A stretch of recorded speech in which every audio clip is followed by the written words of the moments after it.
una violencia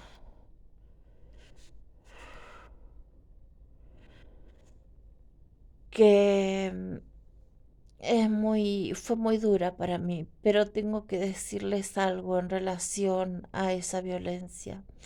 Muchas veces, yo que escucho voces, escuché una vez cuando me fui de mi casa por seguir a esas voces. No, no te digo que corrí riesgo, porque sí corrí riesgo. No te digo que me fue mal, porque sí me fue mal. No te digo que me abusaron de mí, porque sí abusaron de mí.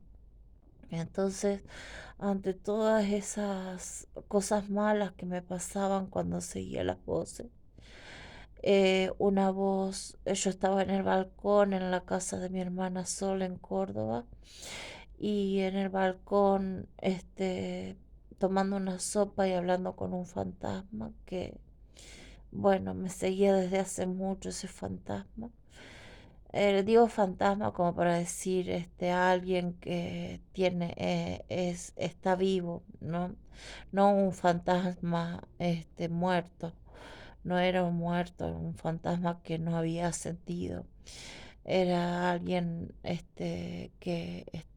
que me conocía y que sabía que yo era paciente psiquiátrica y me dijo todo, porque todavía no había pasado la violencia en instituciones mentales, yo en el hospital, en el Neuro León Morra o en ACAPEF, en APAMUC, siempre había tenido buenos tratos con los psiquiatras, solamente el primero que me atendió, materia pendiente, sí, esa materia pendiente fue muy, muy cruel, muy cara dura total. Pero bueno, estaba diciendo que estaba en el balcón de mi hermana Sol, tomando sopa con el fantasma, y una voz me dice, ¿querés que hagamos algo con los locos? Sí, bueno, prometeme, bueno, te prometo. Entonces, congeniamos ahí. Yo iba a hacer, pensé que a lo mejor en la clínica, yo ya estaba viviendo en Río Cuarto, pensé que a lo mejor en la clínica a la que iba, como tenía OSECAC de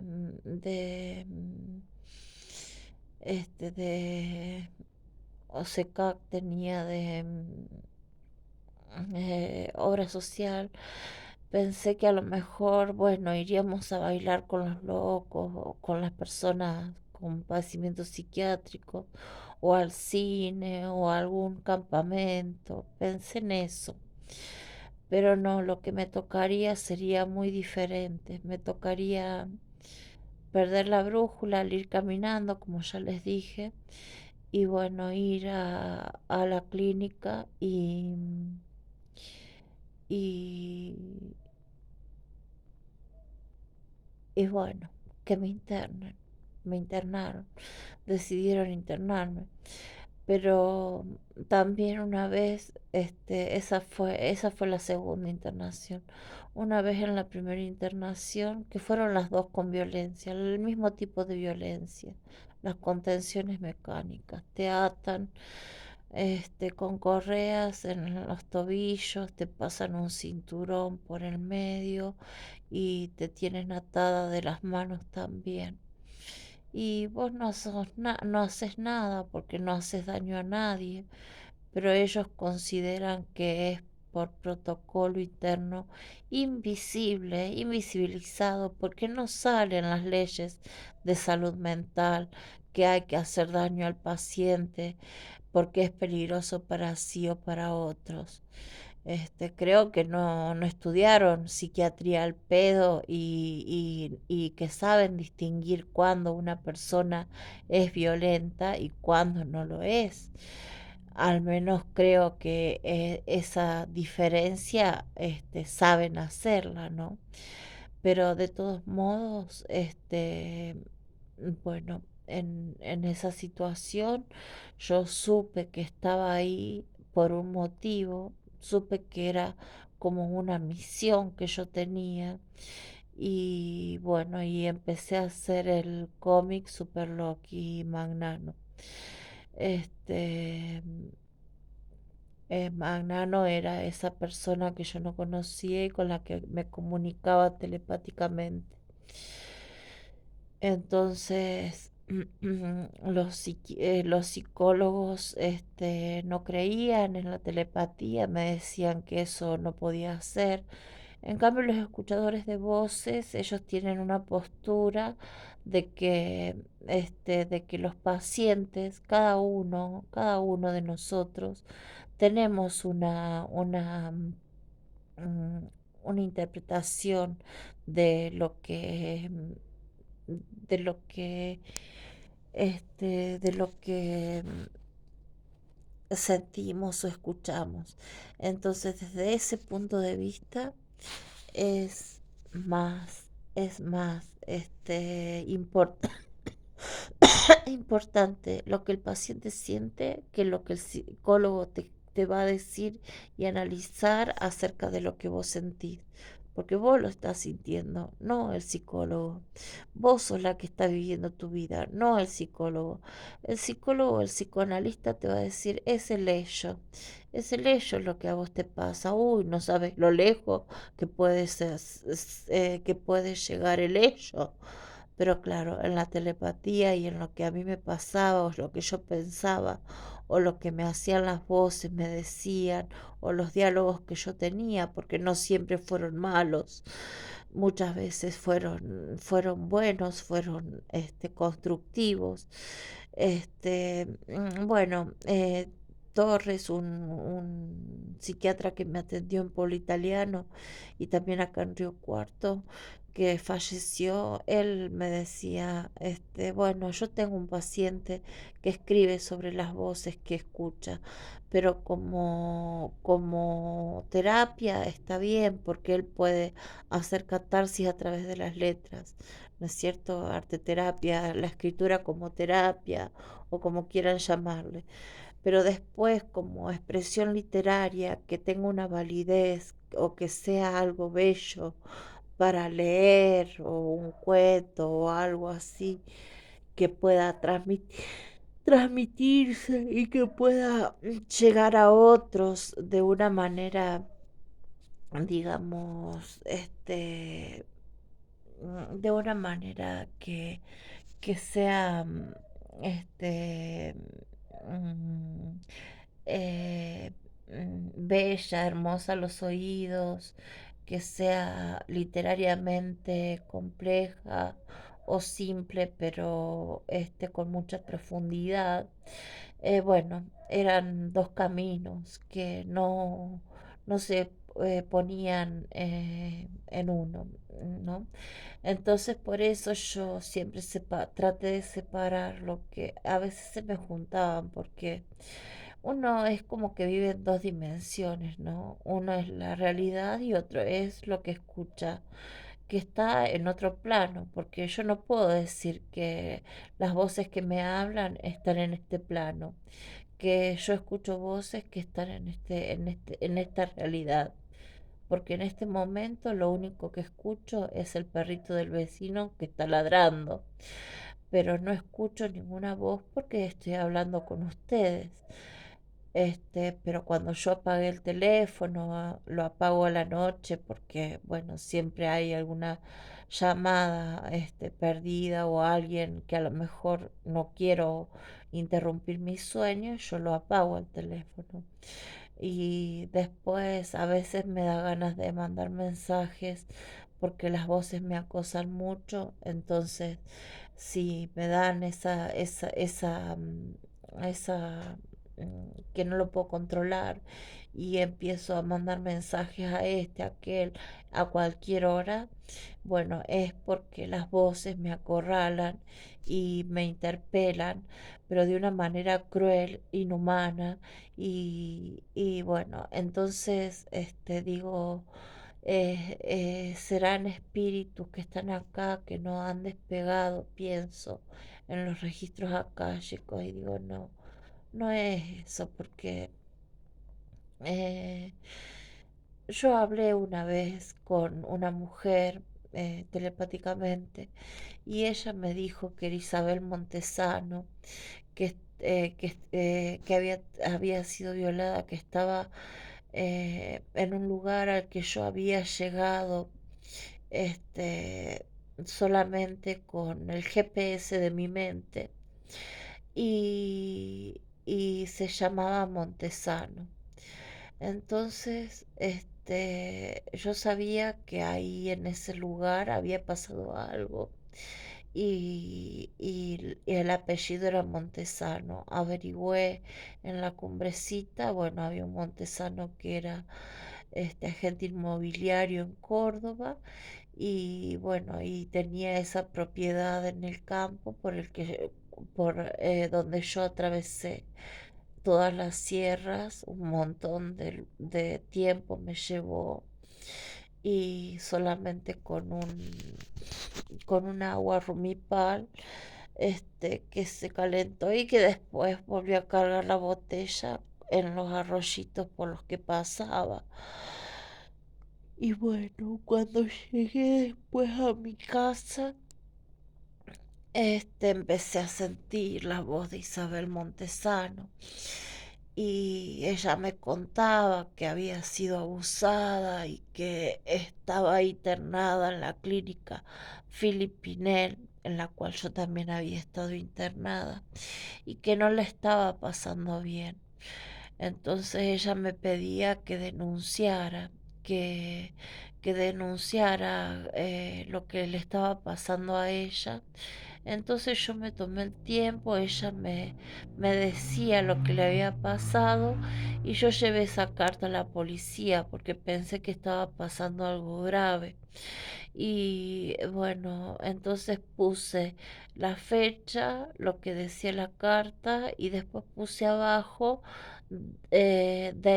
lo que Isabel Montesano le contó a Violeta Luca. Entonces la llevé a la policía para que investiguen, porque yo qué podía hacer si yo no tengo acceso a nada. ¿No es cierto? No, no tengo acceso. Y la busqué en internet y no salía, no sé si tenía internet en esa época. Y entonces después lo otro que hice fue ir a ver si Isabel Montesano estaba realmente internada en la clínica Filipinen. Y bueno, me fui un día y le pregunté a la secretaria si Isabel Montesano estaba internada ahí y me dijo que sí, que estaba internada ahí y le dije, puedo verla porque yo necesito hablar con ella. ¿Usted es familiar? Me dice, no, no soy familiar, soy una conocida. No, dice, solamente pueden verla los familiares. Ah, le digo yo, y o sea, no me había mentido. Isabel Montesano, un nombre que yo saqué de las voces que me hablan, me había contado su historia y me decía que estaba internada ahí. Entonces cuando yo fui, le pedí a la secretaria si podía ver la historia clínica de Isabel Montesano y me dijo, no, me dijo, no podés ver la historia clínica. Dijo, algo más, me dice, algo más. Como diciendo, ¿por qué no te dejas de molestar acá? Estás pidiendo demasiado, ¿no? Pero yo tenía un motivo que era todo lo que había escuchado que Isabel Montesano me dijo telepáticamente y por eso fui a la clínica Filipinel. No es que fui porque a molestar a la secretaria o a molestar a los médicos. Yo necesitaba hablar con Isabel Montesano para conocer qué era, si era verdad lo que le había pasado y si yo podía ayudarla en algo. Era simplemente eso, porque ella me pedía ayuda y si me pedía ayuda a mí era que no podía confiar en los médicos o los médicos no le estaban, los psiquiatras y psicólogos no le estaban brindando la ayuda necesaria. Bueno, eso me pasó, que confirmó que la telepatía existe. Después yo iba a buscar, porque en una época fui vegetariana, iba a buscar tofu, iba a buscar tofu a los chinos, le decía yo, ¿no es cierto? Bueno, los chinos eran una familia china, o japonesa, no sé, que hacían el tofu, que era, que se hace a partir, que es como un quesito así, como una ricota, así, pero es de origen, no es de origen animal, es de origen vegetal. Bueno, entonces, y siempre que iba, siempre me perdía para llegar a los chinos, siempre tenía que dar más vueltas de lo habitual. Y, y bueno, entonces la voz me dice, andate 2 cuadras derecho y después dobla, que yo estaba coleccionando monedas y estampillas y me dice, andate 2 cuadras derecho y después dobla que vas a encontrar unas monedas tiradas en la vereda. Y bueno, entonces hice eso, fui 2 cuadras derecho y doblé, para el lugar que me indicaran las voces.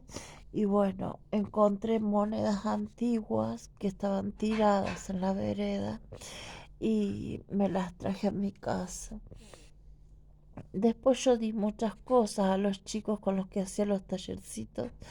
Un espejo que era un sol. Después le di la colección de estampillas que había hecho con próceres de acá, de Argentina, ¿no? Y bueno, este, yo logré llegar a un punto porque el primer viaje que hice, a mí me parecía que me estaban hablando en el colectivo de ahí arriba, que la voz salía de arriba donde están los interruptores, esos cositos así que dan la luz o que uno le da más aire. Pero yo pensé que de ahí salía la voz y que me decía, vos no sabés con quién te estás encontrando. El hombre que te habla es un genio. Y yo le dije, como sonriendo, un genio como el geniol. Y digo, un genio, un genio. ¿Qué será un genio? Dirigirá mis pensamientos, me estará dirigiendo mi actividad, o sea, hacia dónde ir o qué pensar o qué hacer. Entonces un poco me asusté porque ese genio como el geniol tenía un poder sobre mí, porque si más la voz me decía como si fuese un intérprete o un traductor, vos no sabés lo que este genio está haciendo. Bueno, entonces sentí que era una persona más elevada, ya sea espiritualmente o dentro de su conocimiento, de su inteligencia. Hablamos hace unos 2 videos anteriores de la inteligencia emocional, pero también se vio que existe el coeficiente intelectual que mide la inteligencia de las personas y ante la cual Einstein no salió favorecido con mucha con mucho coeficiente intelectual. El cerebro de Einstein fue repartido, no sé si en 30 y pico de pedazos para ser analizado, pero Marilyn Monroe tenía más coeficiente intelectual que Albert Einstein. Y no quiere decir que uno sea más sabio que otro o más espiritual que otro o más inteligente que otro. Los coeficientes intelectuales no son válidos para medir como vimos, porque una persona no es solamente conocimiento intelectualmente adquirido, no es inteligencia. Una persona también es emoción, es voluntad, este, sentimientos, emociones, el control de que se hace de ella, interrelaciones. Eso le quería decir en relación al bullying de mi infancia, de mi adolescencia y en la facultad. Fueron personas cercanas a mí, mis amigos. Y también les quería decir, yo era elegida mejor amiga. Y entonces me cuestionaba y me preguntaba, qué raro esto, yo soy elegida mejor amiga que... bueno, es un lindo, por votación era, ¿no? En todo. Yo creo que lo hicimos en el secundario.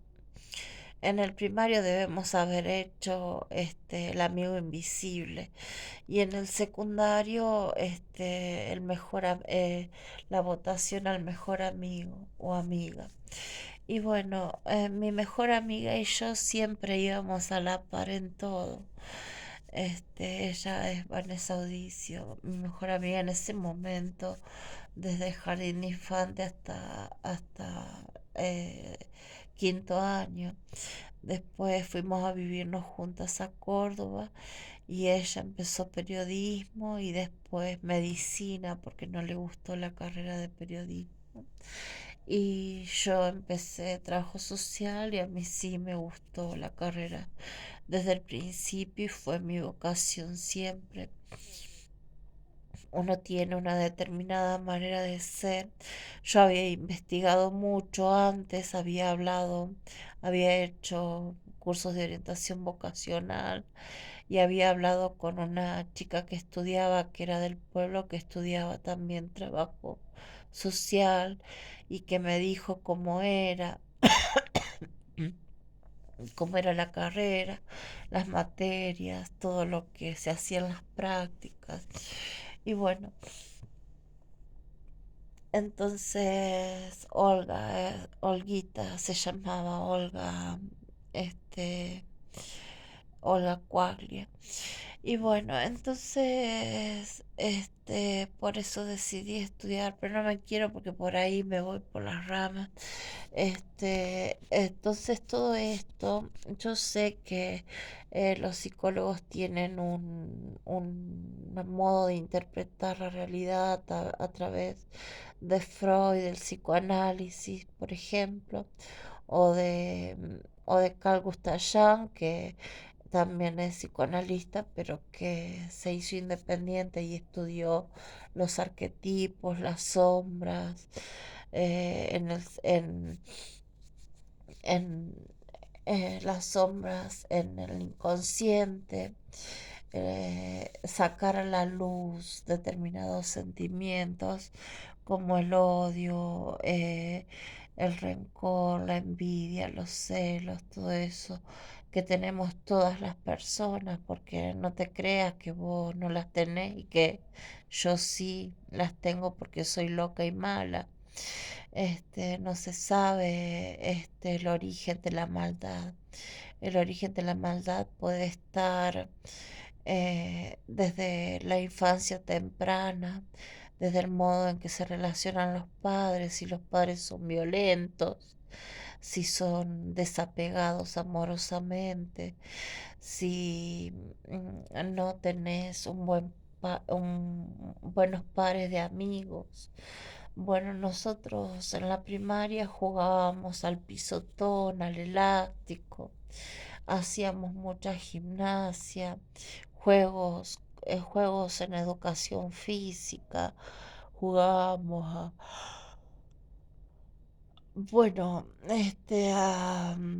a juegos infantiles, ¿no es cierto? Al huevo podrido, jugábamos al prisionero, bueno,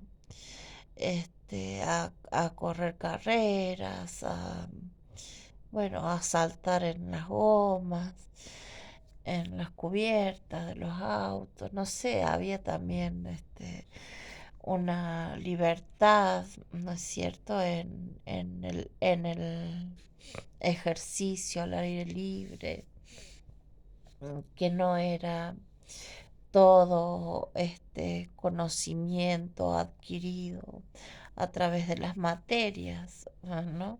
O de las asignaturas, sino que bueno, también en los recreos, nos daban en un recreo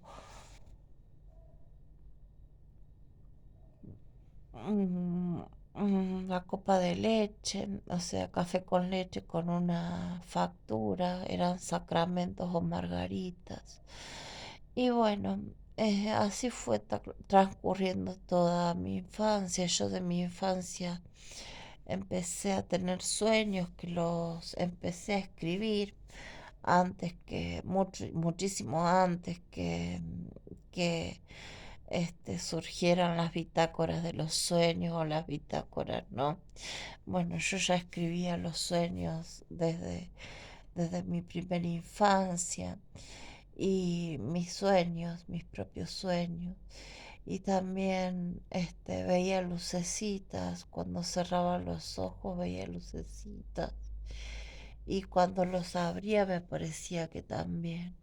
Después empecé con una conexión con las hadas. La primera hada que me empezó a hablar estaba nosotros teníamos una planta de pomelo rosado. Y yo cuando miraba la planta de pomelo rosado, tenía todas lucecitas, veía con los ojos abiertos, todas lucecitas alrededor del pomelo rosado. Y Amida en los abedules, me dijo que se llamaba. Y ella era Amida en los abedules. Y Amida yo creo que es una composición química. Mm, la busqué por ahí, ahora no me acuerdo. Pero eh, bueno, entonces una vez que fuimos con mi marido a, a la cruz, él estaba haciendo el asado y a mí no me gustan las carnes rojas, me gustan más bien magras, cocidas, bien cocidas, y con un poquito de quemadito, o sea, de la marca de la parrilla en la carne, y que adentro no sanguinolienta, sino que esté bien cocida. Y él se quedó haciendo el asado y me fui caminando y encontré a haditas en los abedules. Había abedules no eran abedules, eran, ¿cómo se llama? También empiezan con A, que tienen pocas raíces y que en los huracanes suelen los pinos y estos, tampoco son acacias ni abedules, como es los álamos. Ahí había todo un camino que estaba de los dos lados con álamos y en los álamos yo veía las hadas como saliendo de las flores, saliendo de las hojas y hablándome, sonriéndome, y cuando llegué al río había un castillo que estaba formado por arena que se había destruido. Bueno, otro día les sigo contando de estos viajes iniciáticos hacia una conciencia que de búsqueda interior. Y bueno, otro día les sigo contando. Muchas gracias por escuchar.